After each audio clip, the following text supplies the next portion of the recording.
Hey y'all, it's Alexis from Ask Alexis here, and I am here with the amazing Joanne Castaño, and she is just a wonderful human being. She embodies what she calls the Christ consciousness. I feel warmth and love and purpose and drive and value for people, no matter what, where they came from, who they. I feel that from her. She just embodies this loving aspect, and we all about that here, right?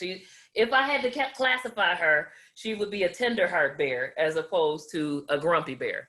Um, and she does amazing work with people that like empowers them and makes them be their full self. Y'all know how we roll on Comfy Couch Conversations. She is a colleague, and she does the same thing. Well, let me not say the same thing, because I'm about to let her introduce all of the different modalities and things that she uses. So let me not, Joanne, how about you just go ahead and tell about yourself? Yeah, I think we have like the same tone. Our work has like a similar tone, and and of course I don't do allyship. You do the allyship, right? I would like to. I want to. I'm an ally, right?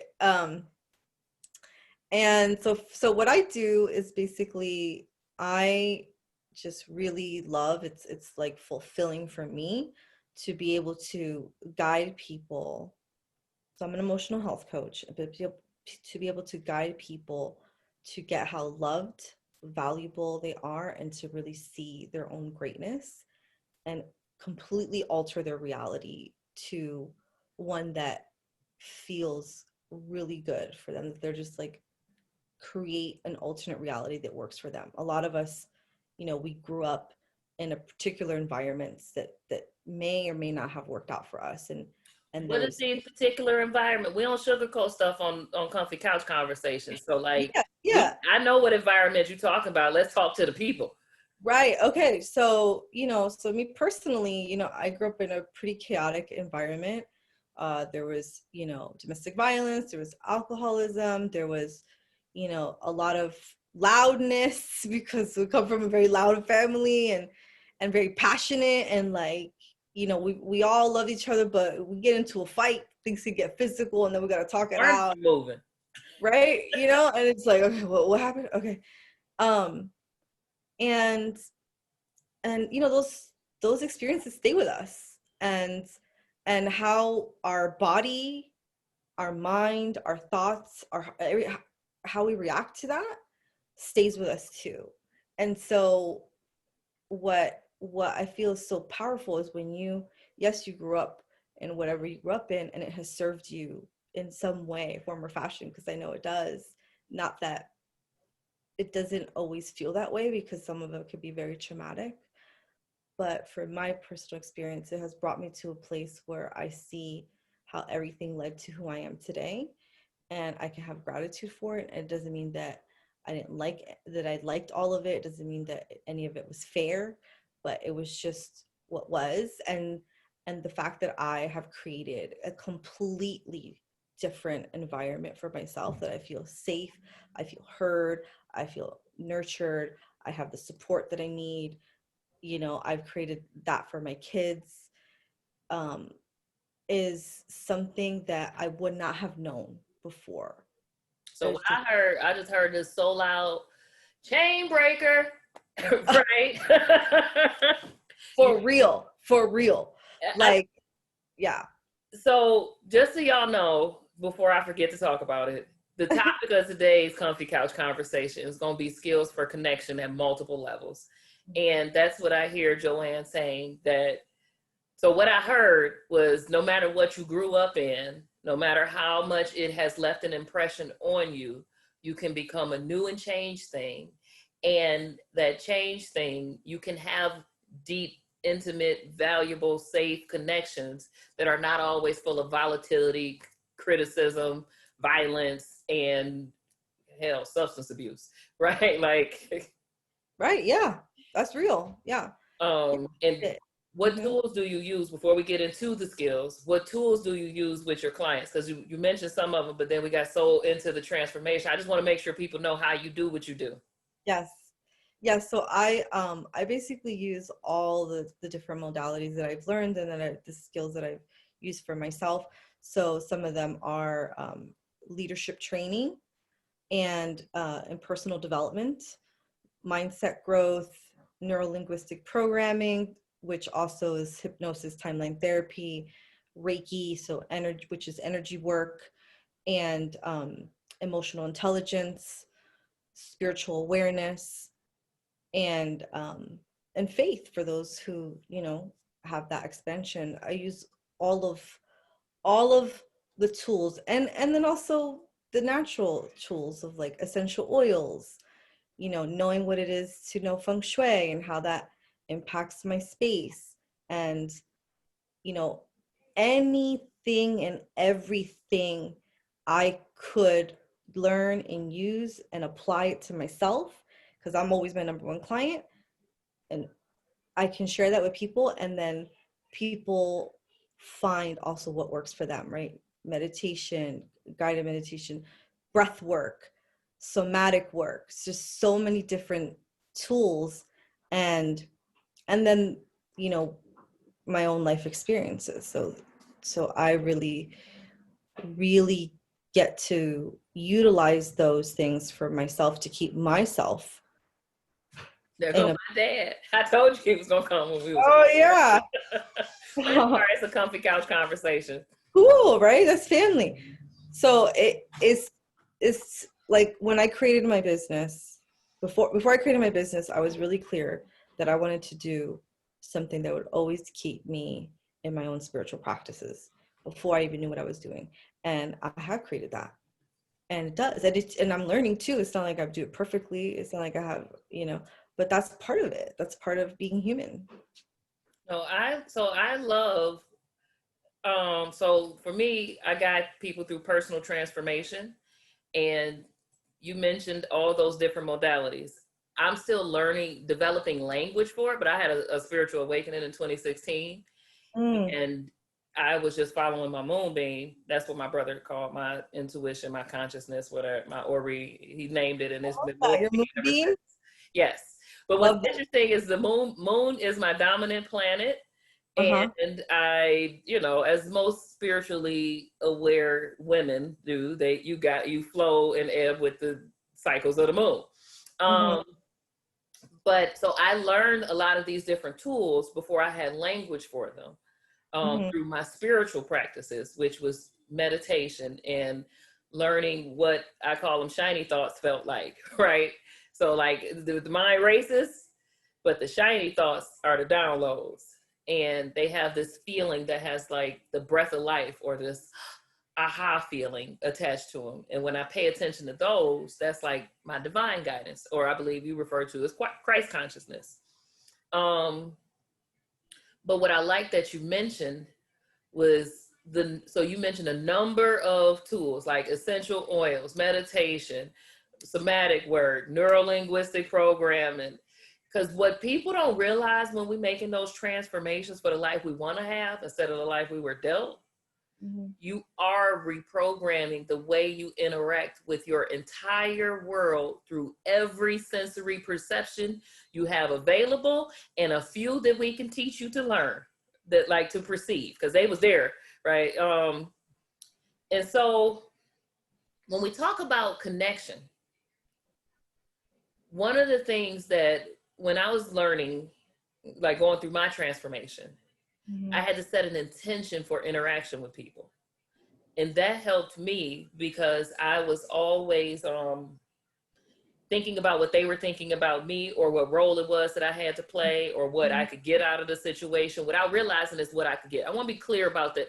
Like, it wasn't like I was seeking to just take from people, but Right. it was, how does this exchange make me feel loved? Or how can I find love in this? Like, so I just begin to set intentions for conversations. And once I set, or interactions, not just conversations. Once I set an intention though, then I'll become self-aware and pay attention to all the things that are happening. What I began to notice is how many things I was doing that were not in alignment with my attention that I had. So like if I intend to be kind, all my smart ass quips, judgments, comments, comebacks Not the skills for connection, now are they? Right. Well, this is so powerful because setting an intention is, it keeps you grounded in that intention when you lock it in, right? And then you get to, it's very conscious, and the reason why it's conscious, it keeps you conscious. But what people don't get is that you are going to notice those things. You're all going to notice all the things that take you out, that want to take you out of being conscious and present into fulfilling that intention, you know. And I totally get about your moonbeam. So I'm also very empathic, and there's 10 different types, or you know, people have different opinions on how many types, so their characteristics. Shout out to Berhinda for teaching me that. Yeah. Berhinda Williams, visionary empath coach. Look her up. That's who taught me about the different types of empaths. And Yeah. I just want to give her a shout out because she's also my friend and super dope. Go ahead. Yeah, for sure. And if some people don't even, like, I didn't know I was an empath until I started to pay attention to my whole being. Me I neither. didn't I was like, realize wait, am I feeling how, other people's feelings? right. And that's my strongest characteristics, is like emotional, the emotional one. I do have the other ones too, not all of them, a lot of them, but emotional is the strongest one. And I didn't realize the capacity of my intuition because I was scared of it. I was feeling it from a very young age, like 5, 6 years old. And I was scared of it because I didn't, you know, when you, especially when you're a little kid, you don't know. And you're like, why am I seeing these things? Why am I hearing these things? What's happening? You know, is this a nightmare? You know, like, you don't really know. Like, you're so young, and it's like, how do I tell my parents? They don't understand what I'm going through. Right? So, but then I realized, oh, it's actually my superpower. Can I time you out there just for one Yeah. second? Because earlier you alluded to the fact that, like, I know it may not seem like what you went through had any benefit for you. And this is not a comparison of all traumas. Uh-huh. But the cool thing that happened with me is I'm a child of neglect. Mm. So all the weird shit that was happening, it wasn't nobody to tell me it wasn't happening. Right? Like, it just was like, oh, I'm just different, you know? And then the few times I did tell people about stuff, like I'd be like, hey, this house is haunted. Mm-hmm. And when I would say it, it wasn't like Alexis is haunted. It was like, oh, the house is haunted. Like, people validated that from that kind of perspective when they were around. But it was really more just pacifying me, get me to go, you know, off. But Right. so there was value spiritually in my neglect. I didn't realize that though until I got out of my trauma story. Right. I could get that. Yeah, I can get that. I dealt with neglect too, more so from like an emotional side, which is like another thing that I, you know, tell people is like, I became who I needed.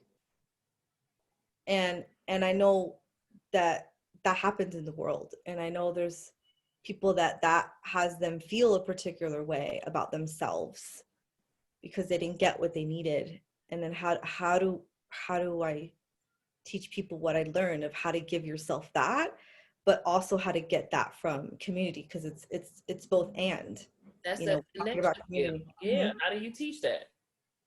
Yeah. So for me, like, what's really important for me is that, yes, you want community. Yes, you want to, and community fosters healing if it's the right. Sometimes the right is sometimes not the right in the world of right and wrong. Um, but really, until you know yourself fully, there's that still can go wonky. It could go south. It could go all kinds of ways. So it could still kind of take you down a wavy road. And everybody has their own particular journey. Like, I got into personal development work. I started back in 2010, July 2010. So over a decade now. And I realized that that first thing that I did was like it was kind of like my gateway to all of the other things. And that training was it was they're in the business of empowerment, leadership, performance. And so I got a lot of that for real. I really value that work. This is a landmark worldwide, and that training. And And what was missing for me that I didn't know was missing for me was that there was a piece in emotion, because they don't deal with that, right? They don't deal with the psychology and all that stuff. And um, but it was very empowering, and the environment was very empowering for me, and it really propelled me to keep seeking more. So it was like my gateway drug to like expanding my personal development, my awareness. So then I was in that work for 6.5 years. And then that 6.5 years after I did my own full, over a year and a half of my own training, because I was committed to actually leading those courses, because I got so much out of it. I was like, I want to do that for people. I want to transform people, help them the way I just got what I got. And but then when I took a break, I mean, I was starting to notice these things anyway, but um, I just took I was like, okay, I've given a lot to people. I want to now just kind of work and go work only on myself, only on my life. And I got even deeper in my own spiritual awareness and understanding myself fully, my whole being, my body, my mind, my spirit, my thoughts, my emotions, all of it in unison. That was so healing and so expansive, and it just connected me back to like that original me before life started happening. And I use the distinctions from that training, I use the distinctions from the spiritual awareness, all of like I've just encompassed all of it to really get who I was before life happened to me. So I Not life like all the traumas, all the different things, because I had to go find her. yeah, Where is she? Where she because just when you're just reacting to everything that's going on, it's hard to realize who's reacting. Um, but I think that it's something you said was very like the story you're telling is very important mm-hmm. because it shows that it's an evolutionary process. Mm-hmm. One of the things that I like about your personal development work was you started out with impact to get to know who you are, right? Like, so you found a lot of transformation in your impact that you could have. And while I didn't do personal development, like I said, I had a spiritual, I began volunteer work, and then I was an adult literacy teacher. Mm-hmm. And it was in those interactions that I could build the skill of connection. I could set an intention for a conversation. I want to be loving. I want to be in adult literacy, like I want to be supportive and nurturing, and I'm not gonna dare tell you stupid. I'm gonna empower you and motivate and be like, hey, this thought process right here, stop that. You know what I'm saying? Hey, what if we thought about it this way instead of that way? Don't be talking about my students like that. And you haven't, I don't care if you talking about yourself, you are still one of my students. That's not allowed, right? Like there was that. But it's this journey of personal evolution. And Right. so I want to be clear that you can get a coach, a therapist, get both of them as far if you can afford it. If you can also manifest it without being able to afford it. But there's really, you get those things, you learn tool sets for how to navigate and create the life you want to have. Right. But remember, it's a whole life you're living and a whole life you're reprogramming. So, and the only reason I'm saying that is because some people sign up for, I have 12-week, 6-month, and year one-on-one programming. Mm-hmm. And then I have a 10-week allyship course. And I'm teaching the skills. We teach the skills, we teach the impact. We get to embody, like there's this like, okay, so this is what life can be. Right. The tools that you need, but don't think you're not gonna need tune-ups along the way. Don't think it's not gonna be an evolution, because first you learn what you could do, because a lot of times when you escape those environments, you escape through achievement. So it's do, go. But Right. then when we're talking about that whole being and learning about all your perceptions and the love that lives within, that requires sitting still. And that first part of do for others, which is great, amazing, but if you're not fully grounded in who you are on that, it can become addictive and just about that versus about like really knowing thyself, and then how to bring that all together, right? Because to me, I feel like that is your greatness, is like when you feel the most alive, the most you're, I mean, there's always more, right? But like that, and you feel just fulfilled and content with who you are and how you are and how you came to be. And then you, and you being of service at the same time, it's a whole different vibe, because you, for me, that's like being your light.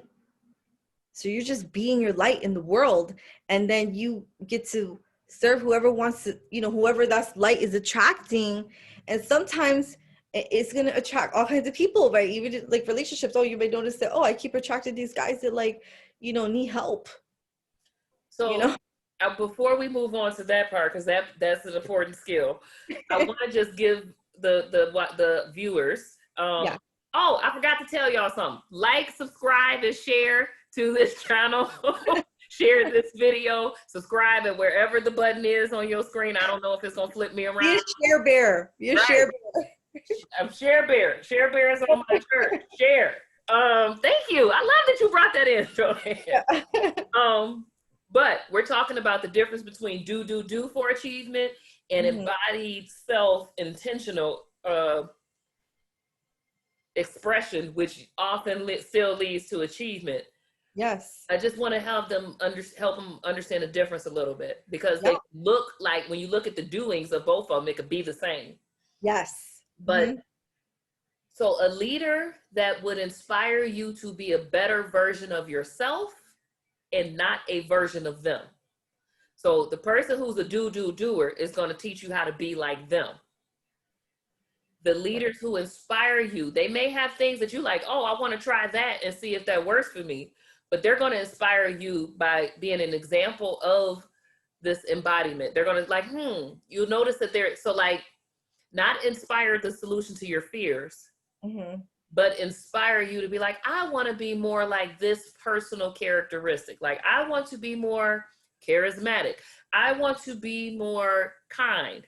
I want to be more inspirational. Not, I want to do what they did. I want to achieve what they achieved.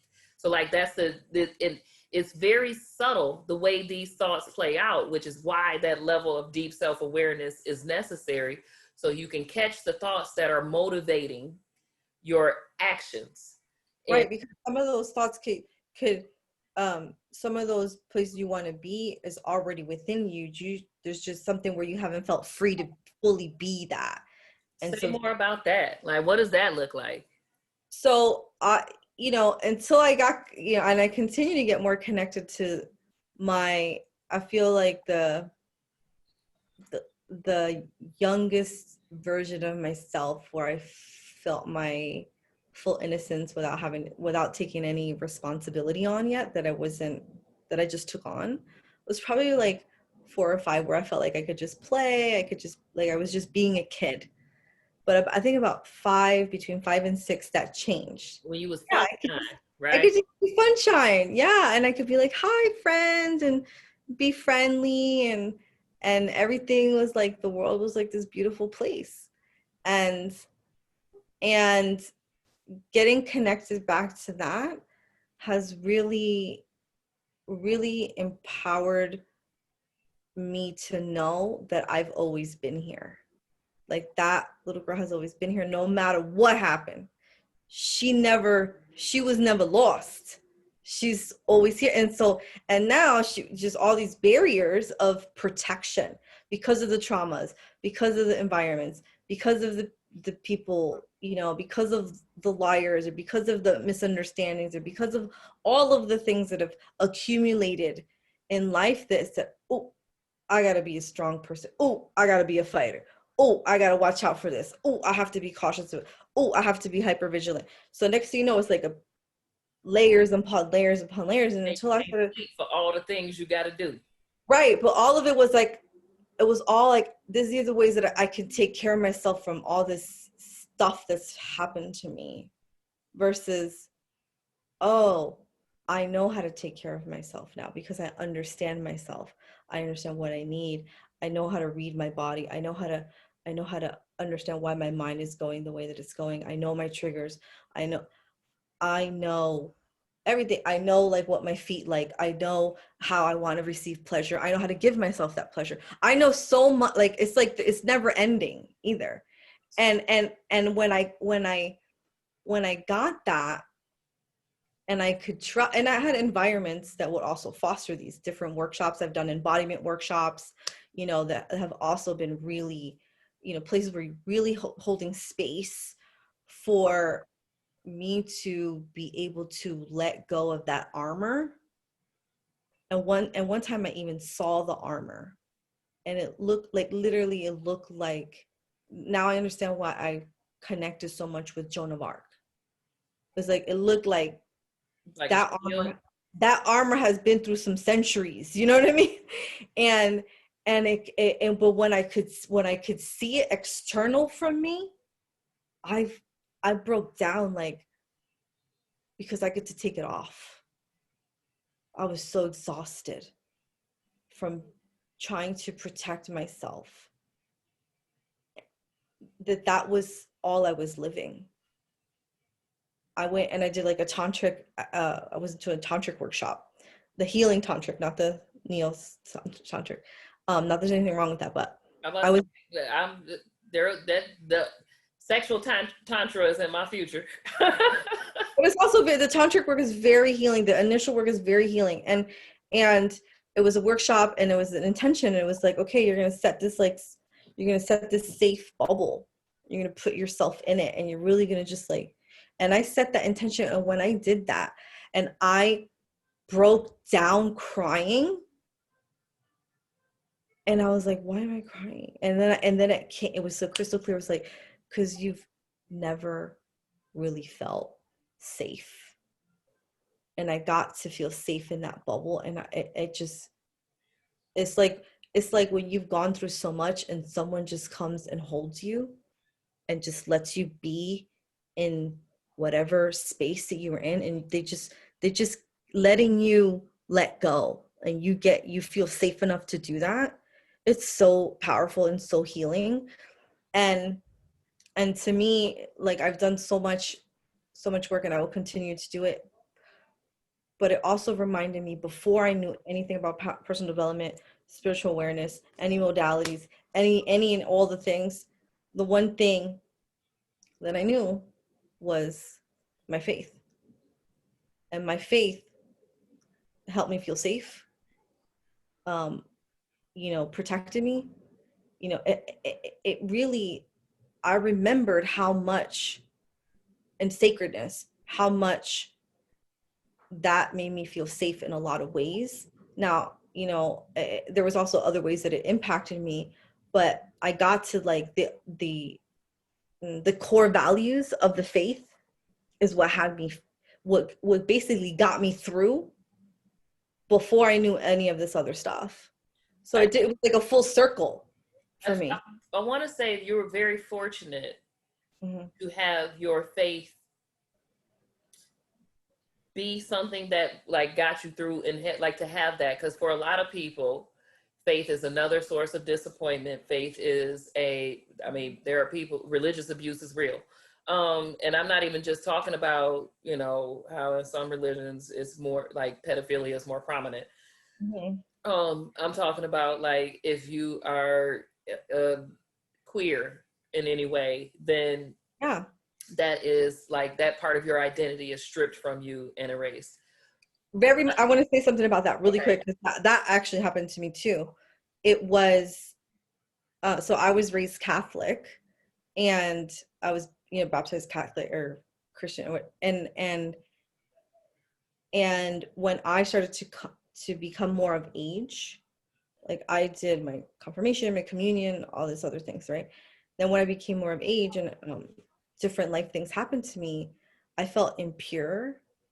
Like the dogmas definitely had some things that impacted me, but the sacredness and the sanctity and the belief and the love and the protection, those things supported me. And the dogmas, but it was because I made what the things happened to me, I made it mean that I was unpure. and undeserving. And then also because I identified, you know, as a bisexual woman, that that's not okay, that there's something wrong. And I actually worked on it. Like I was like, is this because of my sexual trauma? Like, and I worked with a somatic sex coach, Valerie Taramina, love you forever, you know. And you know, like I really got that. Like I worked on myself to see if that's some doing that was done to me and undo it That, to to a point where, like, even if it was like an evil, let me release this evil or attachment or whatever or possession from myself, if that's what was going on. And and I came out to my family and I was like, look, I did all the things to see if it was something that's not supposed to be there, and I couldn't turn it off. So, and I think it's just because I can love people so much that like it could be either way for me, you know. so I'm bisexual too. But I don't. That's another topic, and I'm gonna actually be doing. If y'all gotta wait and see about that one. But Like, subscribe. right, like, Share. subscribe, and share. Care Bear. Because that is already planned for coming out day. I don't want to get too much ahead of the game. Mhm. But I also don't want to deny because I'm a baby and coming out in out years. I learned that yesterday. Mhm. So we touched a little bit, but I want to make sure before we wrap, we talk about how the skills for connection Yes. and growing up in the kind of environments that we grew up impact our relationships. Because Yes. I know in my early dating history, before I had, I want to say this, sorry, this is circle back just a little bit, y'all. Y'all know, you seen my squirrel brain. So until I had my own spiritual awakening, which it was very different for me than, like, I was sitting right over there and boom, experience that maybe one day y'all will hear about, maybe you won't. It was my experience. But it wasn't until I felt it and embodied it. But frankly, they came and got me. But it wasn't until then that any religion had value to me. Because Mm. for me, all religions are systems of spirituality relative to cultural positioning and time and space, time Mhm. and land and space. So it wasn't until I felt the full embodiment of spiritual awakening that any religion had any validity to me. And now I can, because I had that embodied experience, I can understand the, like, I see the unity in all religions. Like I could see the, like, oh, okay, this is what they was talking about. This is what they was talking about. This is what they was talking about. And it's Mhm. not in any kind of discredit to any religion. It's like, take what I want, leave what I don't, because a lot of it is just rules. But when I look at the religious leaders, they were talking about this full embodiment. They were talking about the practices that we're talking about, like a lot of prayer, setting intention. And so I just wanted to give that reply. But now we're going to transition to skills for connection and relationship, because I picked partners before who were emotionally unavailable, but that's because I grew up in a hypercritical household where it was espoused as a positive trait to be an asshole. Mhm. Where people, we would joke and find your flaws on purpose, right? Like there was no value for feelings. Like literally, my dad would say to me, "Don't listen to how you feel. Listen to what I say." Um, there was, like, if you felt you were weak, so there was this great suppression, but that also meant then the kind of partners that I would pick would be people I would want to change to build this connection with. I didn't find friend in any boyfriend I was with. I Mhm. didn't find there, I couldn't, it was always this cycle of falling in love phase, enjoying each other's company. We both radiate on love, and then connection and separation, anxious avoidant attachment style, like Mhm. all kind of stuff. Yeah. So how did you transform your relationship styles, or what journeys did you have to go through Mhm. as far as the reworking of your mind in relationship with, it could be friends, it could be lovers, it could be parents, whatever you want to dive Yeah. into. Yeah. So the first thing I had to do was leave. I had to choose to leave a partner I was still in love with, and I had children with, very young children, like 1.5 and 6 months old. And why it was so, it was a big deal for me. It was the hardest decision, one of the hardest decisions I've had to make in my life. But it was the decision I needed to make. And that was because I had to, in that moment, because of where I was at that time and how much I had been through emotionally and what I was dealing with. I felt very broken. I had to value myself more than the person. And that was like the first step. And and I made that choice because the woman I was not the mother that I wanted to be for my children. And it wasn't the woman I wanted my kids to end up with in partnership, because I knew enough to know how that could impact them. And I was not fully emotionally available for my children.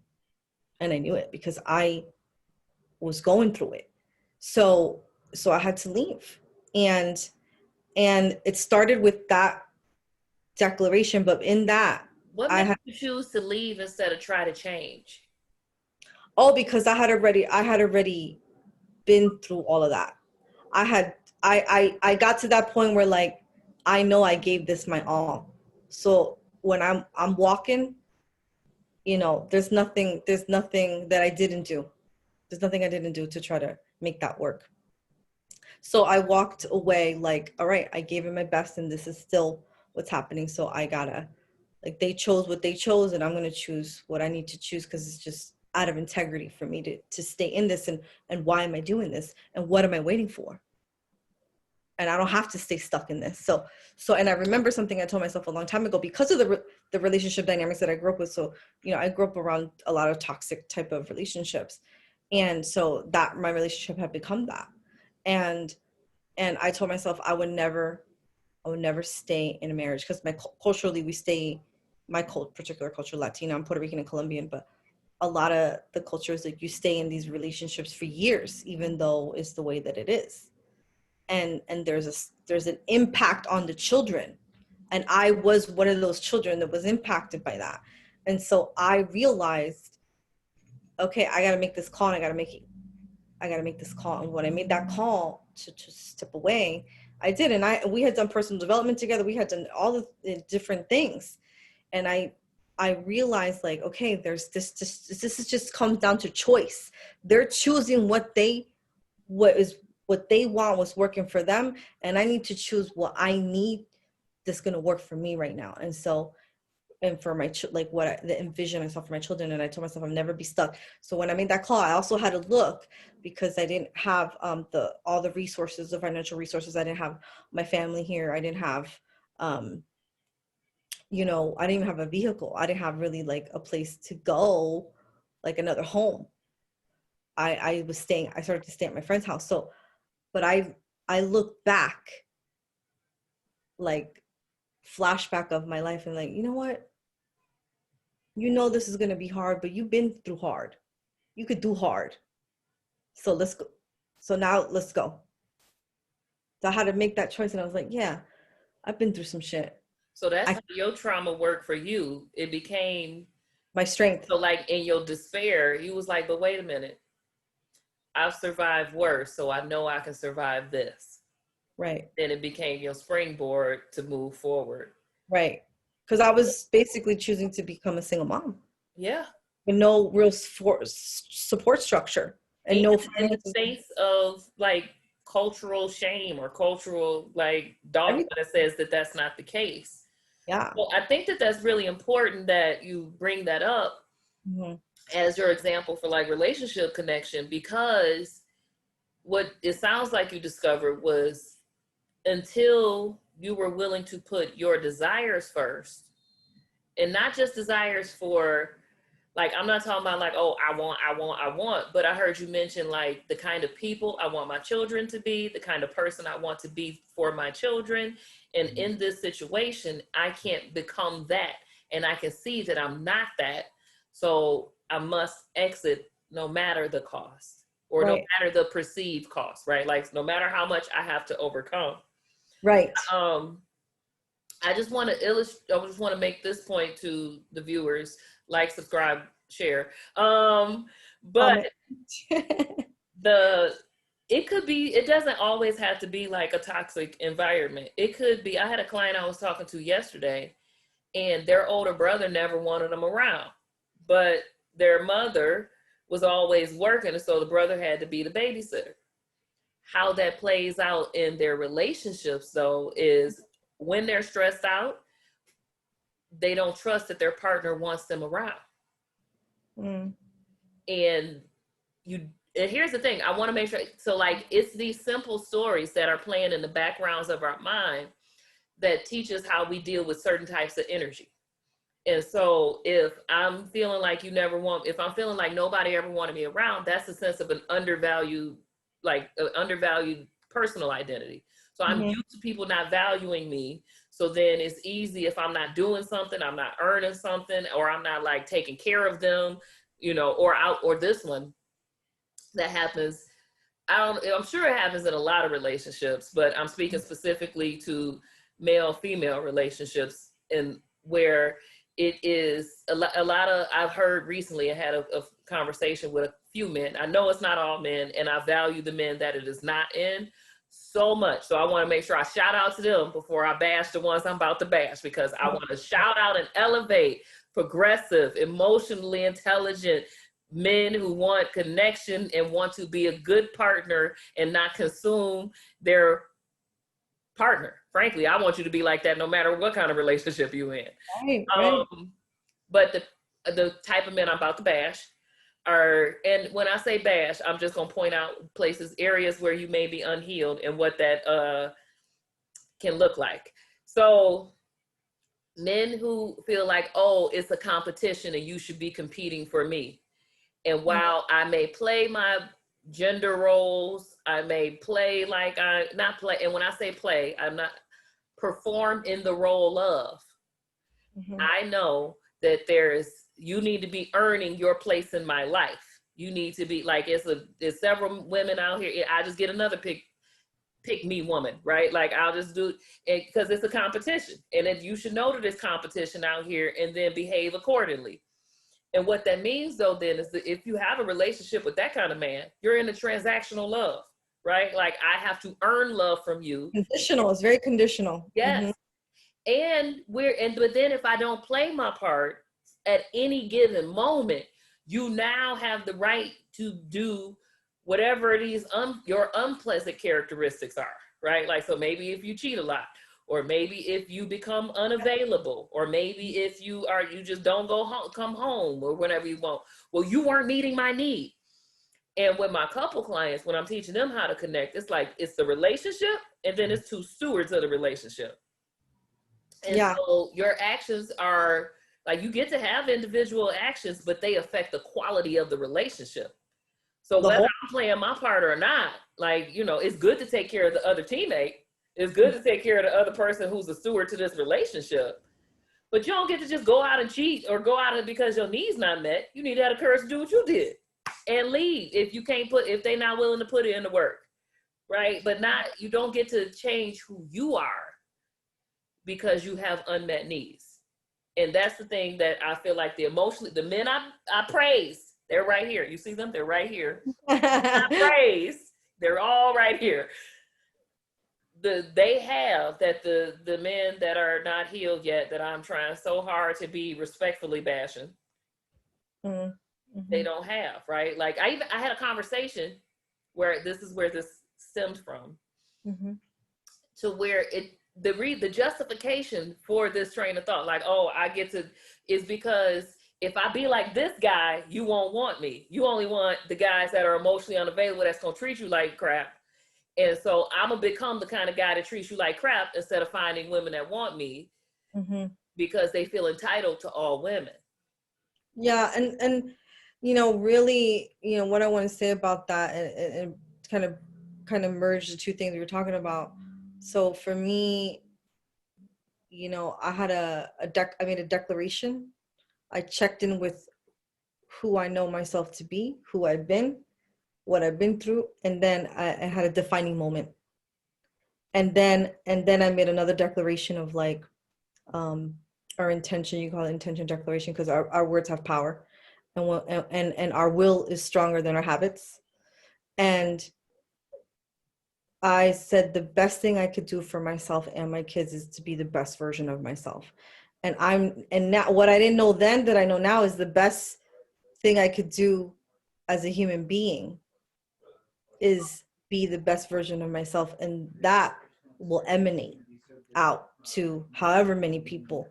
And because the best version of myself is really healing all of any insecurities that will have me act out of my highest, act and behave and be triggered and manipulate and take, Or punish you for hurting me. or punish or be a taker.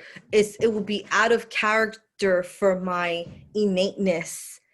If But I had to do that work to find out what those needs were that didn't get met, and what those hurts were that needed to be acknowledged and heard.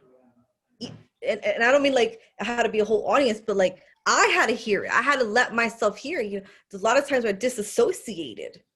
Woo, So that disassociation when I grew up. So here's the thing about disassociation. I don't like to bash none of the tools, and even some of the toxic tools is just only toxic because they overuse, right? Like a lot of medicine is toxic. If I took a whole bottle of aspirin, I'm gonna be sick. But if I take a few aspirin, it's gonna solve my headache, right? Like, so disassociation, when you grew up in a hectic, chaotic environment, can be the thing that allows you to achieve your way out of it. However, disassociation is not the road to happiness or stability. no, and then when you understand what you were disassociating from and why you use that tool, then you can like, then now you are the in control of how you want to apply that consciously or not, and when or not, and how long or not.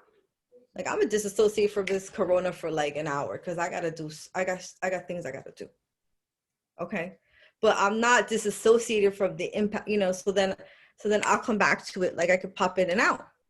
It's an experience, and we're spiritual beings in a human experience, right? So we could pop in and out even out of our own bodies. That's another conversation. But really, Still a fact.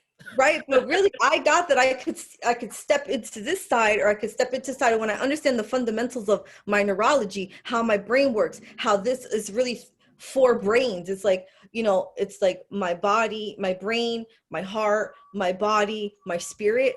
It's like And four all different. of those have neurons, right? Sensory Yeah, cells. Your right. heart has the same kind of cells as your brain, as your stomach, as your skin, as you are a full neural percept.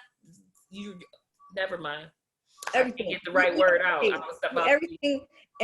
But the thing is that when I got that, and how I can bring that into alignment, and how I can use that to my advantage, I started to alter my reality, alter my connections. I could see in people all the things I was seeing in myself, and I had compassion for it, but I also didn't have to stay in it.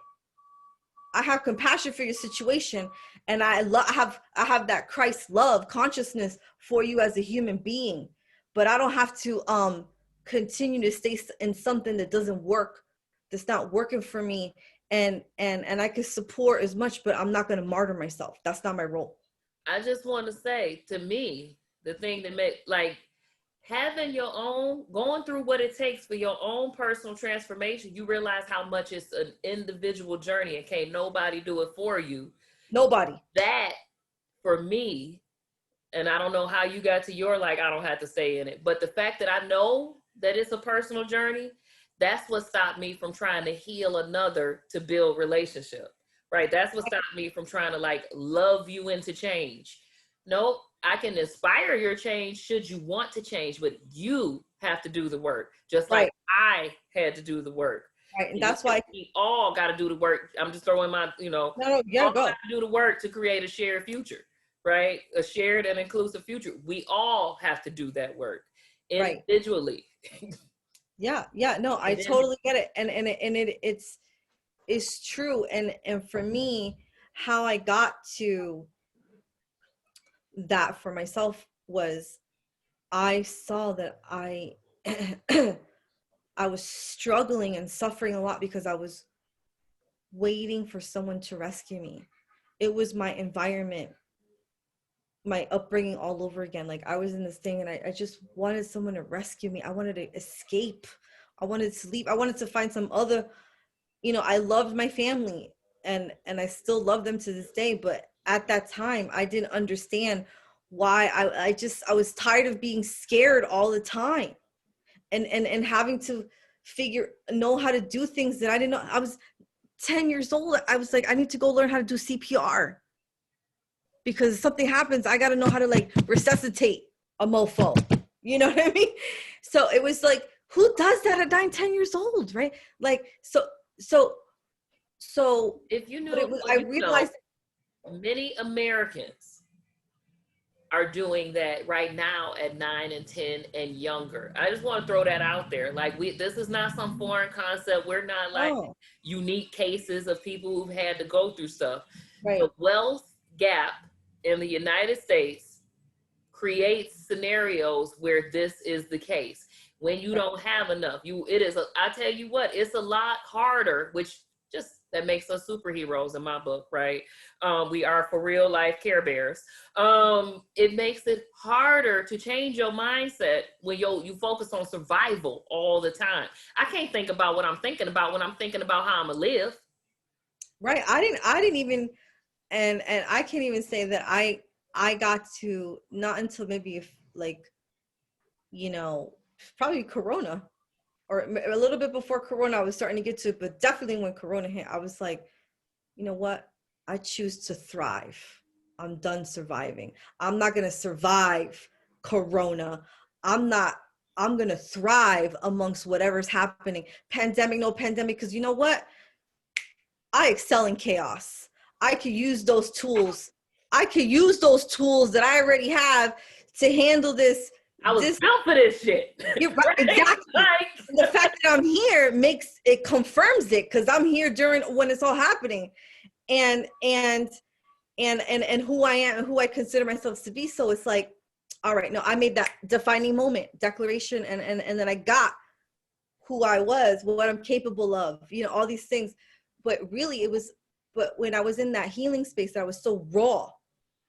I just wanted someone to come rescue me, and I got that I was in partnerships looking for someone to rescue me and to take care of me, and then I got like, really, the only person that's going to be able to rescue me is me. Is me. and I just Not that I didn't need support to do that, but like because I saw for myself that no one was going to know fully what I needed because the person who had all the wisdom of that was her, this girl here. And I had to acknowledge and see that and I see want what to I point needed out myself. I want to point out that the thing that is that where you realize with that moment of realization of like, oh, nobody's gonna rescue me but me, is because the feeling that you need to be rescued was only traveling with you, right? Like it was so there is nobody else that can fulfill that for you because you the one bringing that need to be rescued to the table. Once you set it down, you'll be surprised how many people will come and help you, right?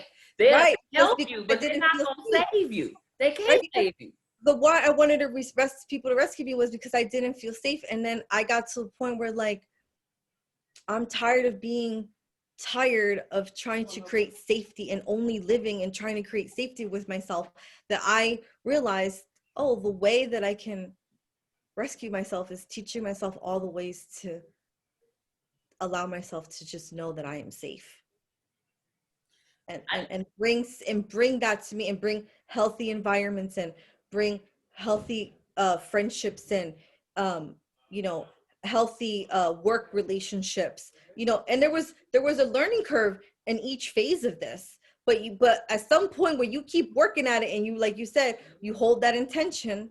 I said I had an intention, I want to be in love with all aspects of my life, And I knew that wasn't going to go from 0 to 100, but I was definitely going, with that intention. And so I've created that, and I'm continuing to create that. And that, and when, and that can, as I keep giving myself those results and seeing, and witnessing that is around me, I continue to feel more safe and more open, and my heart opens and expands more.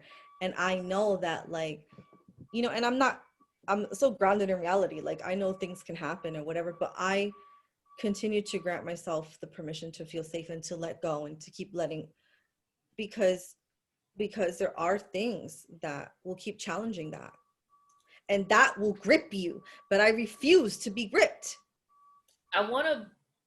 So I didn't come to safety until this year, but I had my spiritual awakening, began my transformation in 2016, maybe late 2015. But I just wanted to say the thing that made me switch, that was me. I forgot to cut off my Facebook, so I must have just got a message. I couldn't figure off on my phone, but I'd be forgetting to close it on my computer. Oh, it's okay. I have a truck backing up, so all you hear is beep, beep, beep, the backing up. Comfy couch, y'all. It's Saturday. We ain't trying to make it special. I got on pajamas. She got on her lovely, I don't know what that, it looked like, well, we're going to call it a bathrobe because it's comfy couch conversation. But the thing that made me begin to expand my mindset out of fear was one day I was meditating, and I was watching my thoughts, and they were all planning for what went wrong and solutions for what went wrong. And then I was like, it just sparked a question, like, Alexis, what would you do if everything went right? Silence. No data. Full on emotional experience of like, what would I do? And I'm still learning, right? Because once you begin to think about then it became, well, what kind of person would I have to be? What kind of character? Like, so if I see myself as this great impact leader, thought provoker, I'm still discovering the ways that I want to leave a legacy on the planet. But if I want to be, how do I become that kind of person? Because clearly who I am today isn't that kind of person. Right. And that's what started my, like, all right, so if I want to do this, I got to be like this. And so I was looking at how do I be instead of what I got to do. And then through that journey and it is a peak and valley kind of thing, right? Like, woo, it is.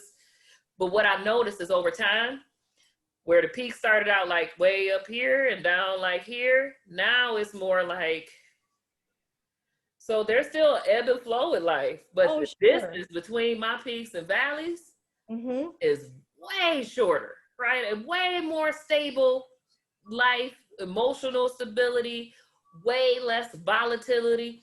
I'm able to control, and when I say control, I can hold an emotion in my body and not have to react to it. And that's power.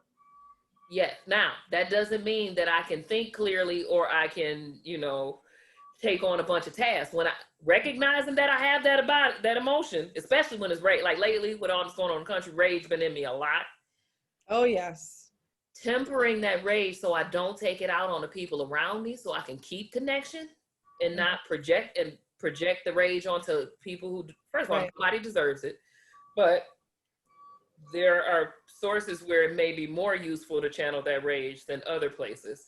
And relationships that I want to have connection with, it's not okay for me to take out my frustration and discord for systemic oppression out on the people that I'm being oppressed with. Right? Like, it's not productive. It doesn't create a shared future if I'm but I had to learn emotional self-regulation. I had to learn, first of all, I had to learn the language to describe my feelings.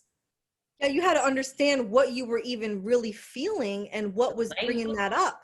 The body sensations, the memories attached to those body sensations, the memories that were passed down from me for generations, like just memories that live in my body for how to react to things because epigenetics, right? The spirit, I practice ancestral veneration and reverence.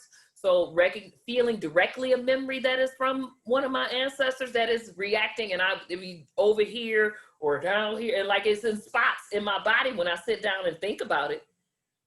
And a lot of times I used to think my feelings like, oh, I think I feel like this. I think I feel like this. Instead of having the experience of my feelings and feeling where in my body I carried that sensation. And Yeah, the full consciousness of all of it. yes.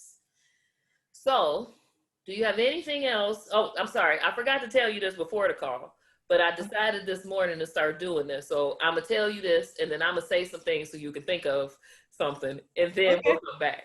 Since Okay.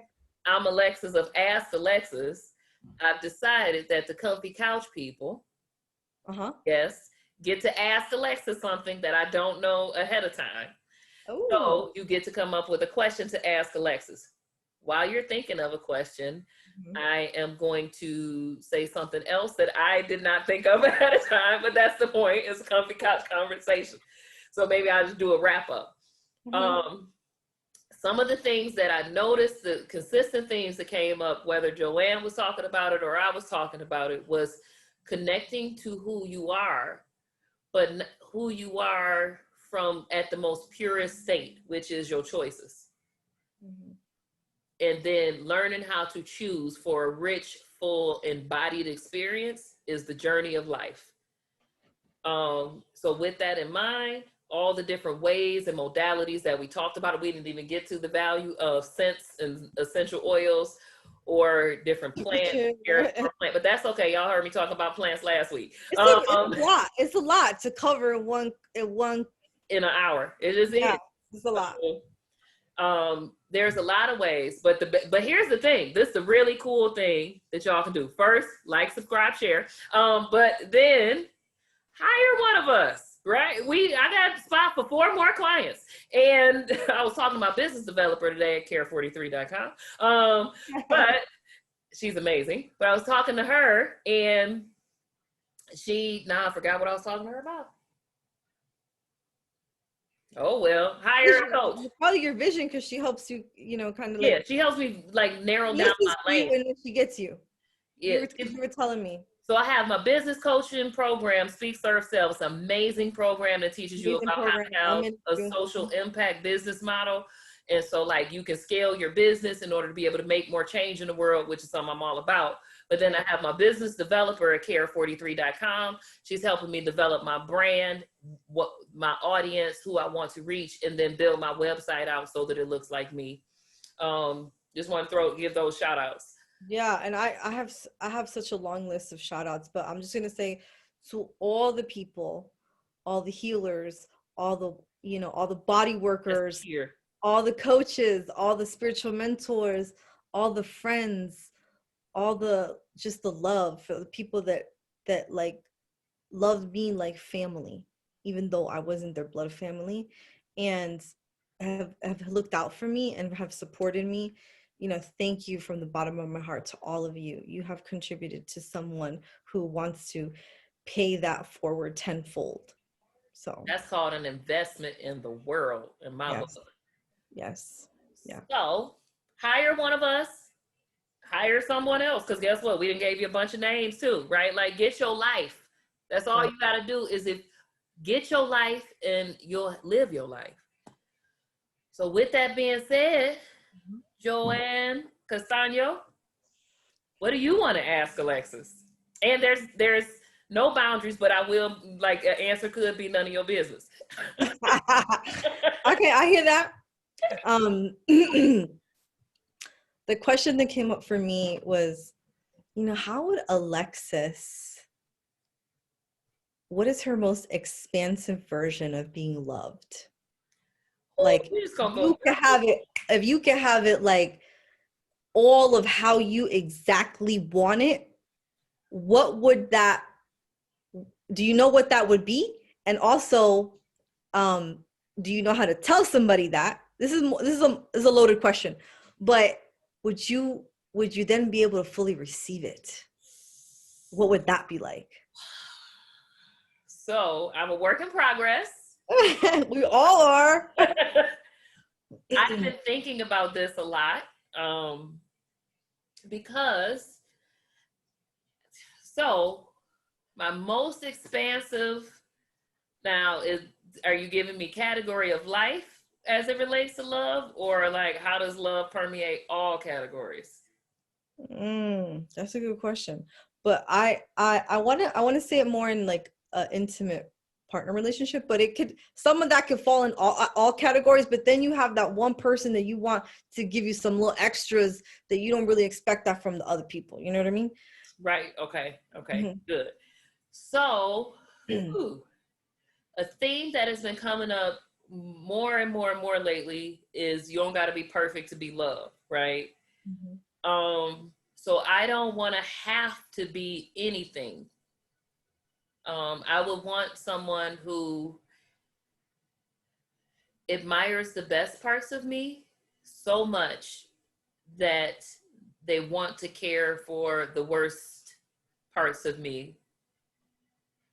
Um, and it might be two people. I don't know. Right. I'm still designing this idea.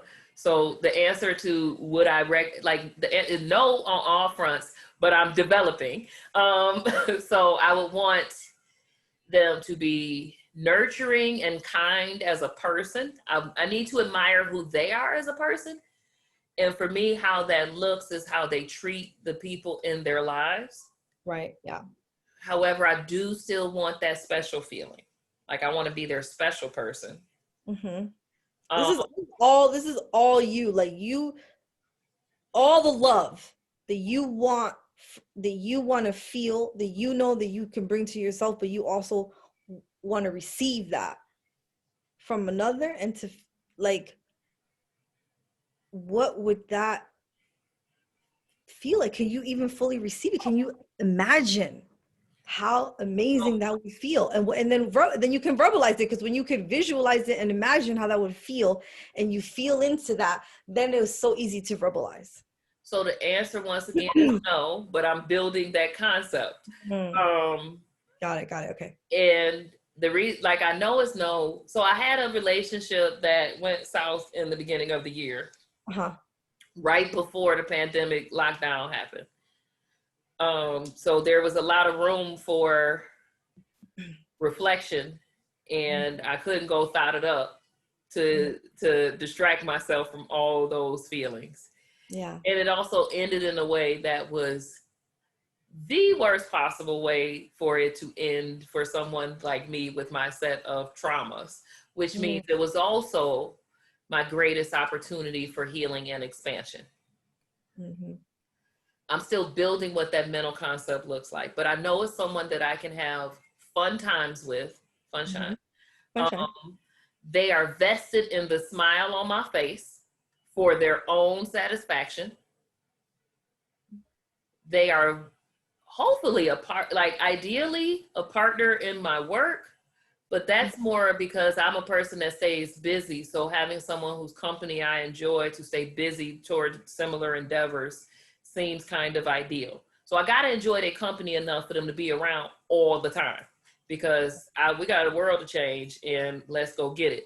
Yeah. Um, they have to create a sense of safety and belonging consistently. Mm-hmm. Um, they have to lead with kindness and not make jokes at my expense. I do not like it when someone makes a joke at my expense. We can laugh about things together, but don't be a douche to me. And Yeah. that is because I'm evolving from selecting douchey partners. Right. And so I don't, that is a huge turnoff. Um, they have to they have to have some inner awareness, because then what I want them, because you said this is about me, not about them.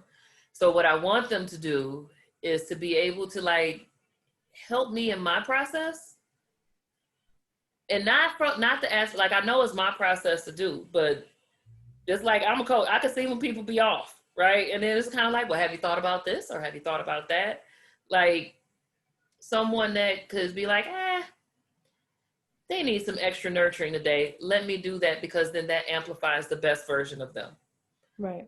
Um, Like they could read that. yeah. That, and they Without can. me having to, because when I'm in that state, I don't have language. I might not even know that I'm there. But you, like, I have to look for me doing my body's somatic responses in order to recognize, oh, I'm not in my body. You know what I'm saying? The body's just going. Let me become present and get centered. Yeah. But just like you could see a toddler acting out, or you could see somebody else acting out, like they're doing it well before they know it. So you Right. can help me, like you could be like, you might be. Yeah, sometimes you don't even need words for that. You could just look at someone and you could be so present with them that they get that you understand their experience without them having to speak. And that's what I would like to feel understood, but I know that sometimes that's a dance of connection, right? Yeah. I want to feel valued, Mm-hmm.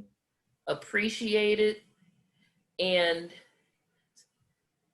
I want to not, I don't want, I'm out of the cycle of having to earn my love. So someone has to want to love me. And I'm open to learning what that experience is like, but I didn't grow up with people who made it seem like they wanted to love me. Loving me was a burden. It always felt like, because things were always framed in what it took out of them. Right, right.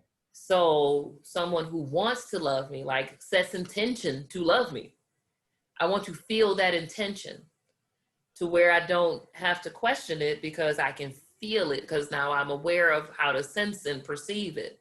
Yeah. I'm beginning to feel it because my face feel like it's gonna leak. So we might have to stop this conversation. I'm getting feeling real raw. I got some clothes that I feel you. I'm holding it with you. Like, it feel like out of my authentic space. But if I stop talking about it, this but is like, you. This is real, right? This is comfy couch. I know. Cool. So the fear that's coming up is like some manipulator or something gonna watch it and they're gonna come be all the things I said. But nonetheless, I'll be able to feel it. That's the point, right? I want that embodied. I'm a sense. Feel the authenticity. You'll Yeah. feel the authenticity of it. So I want someone who wants to be present without me having to teach them how to be present. Because sometimes teaching them how to be present feels like convincing somebody how to like convincing you to love me. And I'm not saying that those are the thoughts that they're carrying. I just don't want the experience of feeling like because of the work that I'm doing, I work in allyship and personal transformation. I ain't got time to be trying to convince nobody to love me. I just want to feel the love. Right. I want to feel like I am present with them, even when I'm not present with them, like in their minds. Like I know they're thinking about me, but not like think about me all the time, but they're considerate. So I know I'm considered. Yeah, they take you into consideration into their life experience. Yeah. Yes. I want to feel like my emotional self is protected. So I want them to want to protect my emotions. And then my person. I'm a strongly independent woman, and not on purpose. I was just raised to be that way. So, Yeah. That's a feeling. I want to be tender. I want to be tender heart with my partner, and you want to and feel not the feel tenderness too, right? unsafe, huh? You want to feel the tenderness too. Yes, I do want to feel the tenderness, but I do. So I want a male partner, and I want to, because I want to be their special person. I want them to be my special person. Some of that tenderness is just for us. However, they got to be kind in the world, right? Like, so it can't be like, oh, they're an asshole to other people, but then they treat me good, because then you're just gonna be an asshole when you're mad at me. So I don't want that. I want someone who wants to be like, who's more tender with me and more self-revelating with me, but also kind and authentic in the world. Yeah. Smart. I want to be intellectually challenged. Yes. That's sexy. That's like the new sexy. And conscious. Yeah. Super conscious. So I feel like that's good enough, because this is a recording and I'm sitting here, but that would be Those are the things that I want to experience, and in a stable way. Right. So like consistent, and not that I'm not saying that people don't go through things. I'm not saying that you don't have to practice the skills of connect. You obviously, I teach it, and you have to practice skills for connection in a relationship, no matter what kind of relationship it is. Correct. But I want to experience that. Huh. You deserve that because you've done your work. I do, And yes. yes. I do deserve it, now don't I? Yeah. Not that I believe in deserving, but if I was doing that kind of ranking thing, I meet the criteria. Right. Well, that's beautiful because, like, you know, you want somebody that can meet you where you're at, but also love you exactly how you are, wholly, like all of you, and want to love you just for the sake of loving you. Yes, and I will say this: I enjoy being a loving person. So I'm not talking about like they just got to do all that for me. I enjoy doing. I'm thoughtful. I'm almost all the things that I said I want. And because I know that I am almost all the things I said I want, I want to have that experience reflected back at me, where I feel safe to be that version of myself and not like it's being consumed or exploited. Right. And yeah, and that's part of being fully seen and known and heard and cared for and nurtured, like all of those things. Yeah. And because you are those things, you provide those things in multiple areas of your life. And where that resonates for me is like I got really clear, like I want, I have this high standard of what I want, what I desire, what I'm bringing in, with the understanding that I'm being that person and continuing to grow even deeper, because what I want is deep. So I want something deep. I got to go deep I and know. let myself be there and understand that so that I can communicate what I need and how I need it. And not as a, like, I got to give orders, but like as an understanding, like, look, I know what I need. And I know that you can give it to me. And there's some things that you're going to learn about me, meaning like when you connect with someone like that. And sometimes you can have such fulfilling dynamics of that within friendships, but it's not an intimate relationship, right? So you want that like deeper Well, I piece. want my partner to be my friend, and I recognized a few years back that I didn't have a boyfriend I considered friend. And then that became the goal. And I'm gonna say this last part, and then we got to wrap. Yeah. The reason I know I'm that person is because I told you that last relationship hurt me in the worst way you could hurt someone like me. And I want to be clear, it was not infidelity. Hurt me, and not that I'm down for infidelity, right? Integrity is a big deal. And I did not punish them for my pain, because that's not who I want to be. Right. And Go feel you on that.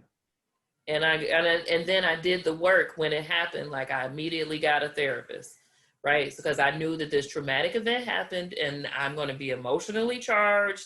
And so I did the work of, because that's the thing that I don't think that people realize it's not like you do this work and then nothing else bad ever happens in your life. That's right. That's what I thought the spiritual awakening was. Boy, was I wrong. You just have more tools to handle it and be the best version of you in all of those moments. Yes. So thank you so much, Joanne. We got some really great stuff out of here. Where can people find you? The Cheer Bear wants to cheer you on. Hey.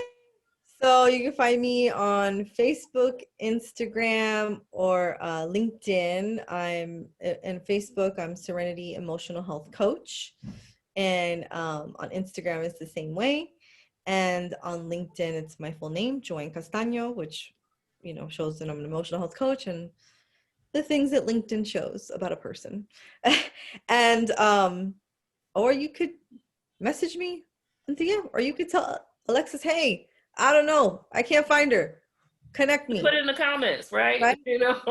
Yeah, like I'm really clear to when when you find something that you know is going to impact you and you can see it, you find a way to get that.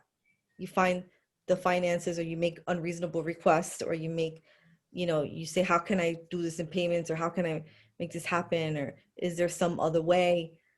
You make it happen. But first you got to really get that this is someone that I think can guide me in an area where I feel a little lost, you know. And it's never to take anyone's own authority away from them, but it's only to say, here, you have it here, it's all inside of you, let me show you how to get access to it, access to that. So those are the places you can find me: Facebook, Serenity Emotional Health Coach, or Instagram, same name, Serenity Emotional Health Coach, or LinkedIn, my name, Joanne Castaño. It's been so awesome to be with you here, Alexis. I must do this again. We must do this again. We will do this again. And we are very happy to have you, and very happy that you joined us on the Comfy Couch. Remember to like, subscribe, and share to this channel. You can find me on Facebook and Instagram as Ask Alexis or Ask Alexis 111. You also can email me at askalexis111@gmail.com. Thank you so much for watching. If you are here, you were very vested in the show, and you should have been. See y'all next week.